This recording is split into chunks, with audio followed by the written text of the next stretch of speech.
So dapat iligpit mo, Dro. So dapat iligpit ang mga patay. O, itatapon yan. Oh, yan o, sanitize dapat. Yan lang. Itabi mo lang. Tapos, sa susunod, pangalawa, clean inside first. Yan, ano na yan, bulok na yan, Dro. Tanggalin na yan. Tabi mo lang. Kinanglan na ibang anak, lubong na siya kuan. Yan din. Yan, tanggal yan. Pati ito, sprout. Yung sprout, sir, tinatanggalin yan. Diba? Nilinis na yung ano. Next. Ikot ka, Dro. Ayun, yung nakadrop. Tapos sa pruning, sir, ito.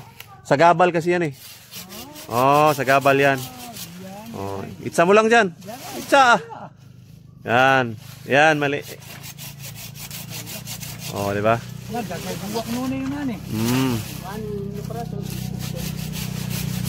Oh. Ikot. Ikot dito, Dro. Stop. Ayos, Dro. Kana ilalim lang. So, hawa na. Oh, diba? Makita rin hawa na, sir, oh. Oh, hawa na. Sa gabal.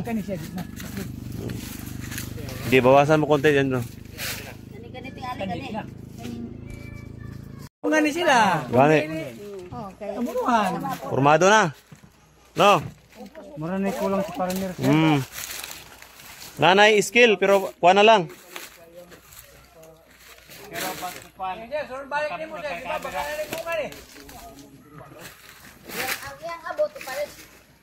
Pero ikot-ikot, Ro. Bakit ganyan ang pruning? May nagtatanong kasi, pruning daw ako ng pruning. Oh, yun kasi yung purpose niyan, makaikot yung trabahante. Saka marami talagang bunga pag ganyan. Suong pa ka, mo pa ng imong spray. Oh, ito yung before mo, sir, eh. Tingnan mo. Oh, sige, Dro, ikot ka nga diyan, Dro. Yung may mga nagtatanong, oh, yan.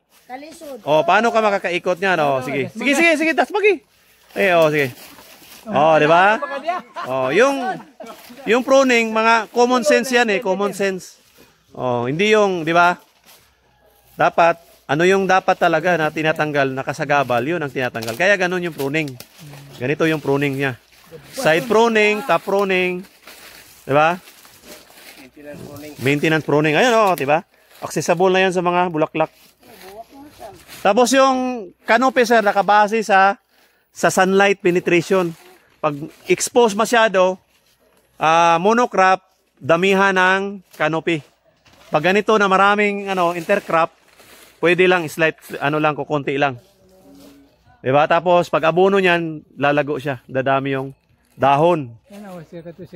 Sa pruning yan, ha.